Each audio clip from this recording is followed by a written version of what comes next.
जय श्री कृष्ण प्रिय मित्रों, एक बार फिर स्वागत है आपका हमारे YouTube चैनल में।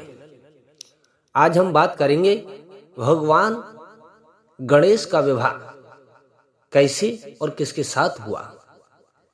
भगवान शिव माता पार्वती के पुत्र गणेश की पूजा सभी देवताओं में प्रथम होती है।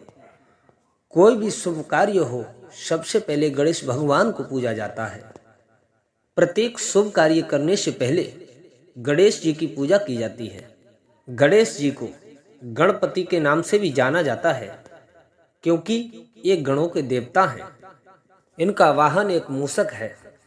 ज्योतिष विद्या में गणेश जी को केतु के देवता भी कहा गया है।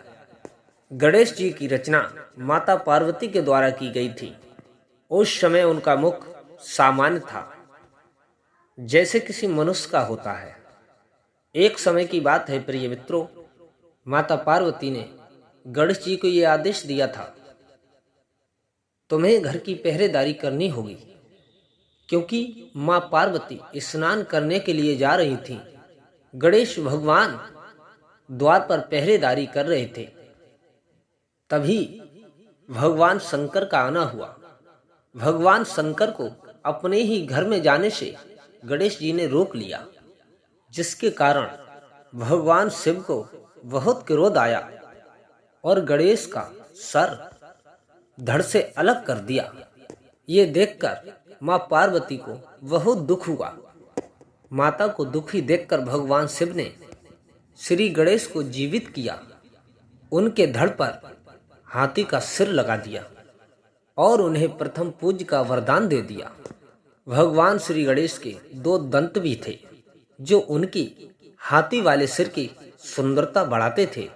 परंतु परशुराम के साथ युद्ध करने के कारण एक दंत टूट गया। तब से गणेश जी एक दंत कहलाए। प्रिय मित्रों, 2 कारणों की वजह से गणेश का विवाह नहीं हो पा रहा था।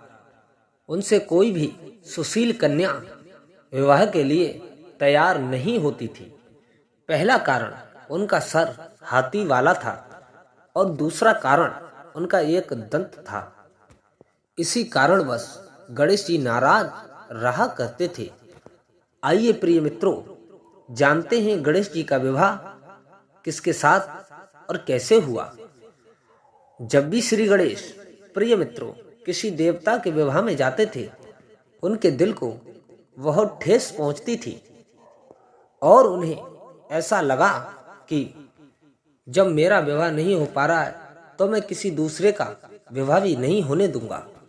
तब गणेश ने अन्य देवताओं के विवाह में विघ्न डालना प्रारंभ कर दिया। गणेश जी की सहायता उनका वाहन मूषक करता था। मूषक गणेश जी के आदेश का पालन कर विवाह के मंडप को नष्ट कर देता था, जिससे विवाह के कार्य में रुकावट आती थी। गणेश और मूषक की मिली भगत से सारे देवता परेशान हो गए और भगवान शिव को जाकर सारी बात बताई। किंतु इस समस्या का समाधान भगवान शंकर के पास भी नहीं था। तब भगवान शिव मां पार्वती ने कहा, इस समस्या का निवारण ब्रह्मा जी कर सकते हैं।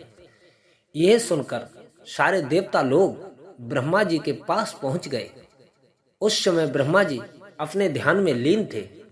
कुछ देर बाद देवताओं के समाधान के लिए रिद्धि और सिद्धि को प्रकट किया। वो दोनों ब्रह्मा जी की मानस पुत्रियां थीं। ब्रह्मा जी दोनों पुत्रियों को लेकर गणेश जी के पास पहुंचे और गणेश जी से कहा, आपको इन्हें शिक्षा देनी है। गणेश जी शिक्षा देने के लिए तैयार हो गए और उसके बाद गणेश जी के पास किसी के विवाह की सूचना आती थी, रिद्धि और सिद्धि उनका ध्यान भटकाने के लिए कोई ना कोई प्रसंग सुनाया करती थी। ऐसा करने से गणेश जी का ध्यान भटक जाता था और देवताओं का विवाह बिना बाधा के पूर्ण हो जाता था। परंतु एक दिन गणेश जी को सारी बात समझ में आ गई, क्योंकि मूषक ने उन्हें सारी बात बता दी थी। क्योंकि देवताओं का विवाह बिना रुकावट के पूर्ण हो जाता है, ये सारी बात मूषक ने गणेश जी को बताई थी। लेकिन प्रिय मित्रों, गणेश जी नाराज होते। उसी समय ब्रह्मा जी वहां पर आए, रिद्धि सिद्धि को साथ लाए और गणेश जी से कहा, मुझे इनके योग्य कोई वर नहीं मिल रहा है, कृपया करके आप इनके साथ में विवाह कीजिए। उसी समय रिद्धि और सिद्धि के साथ में गणेश भगवान का विवाह बड़े धूमधाम के साथ हुआ।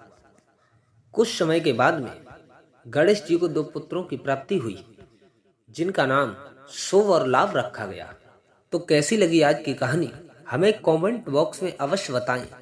आज की कहानी यहीं तक, फिर मिलते हैं अगली वीडियो में। तब तक के लिए जय श्री कृष्णा, जय श्री श्याम।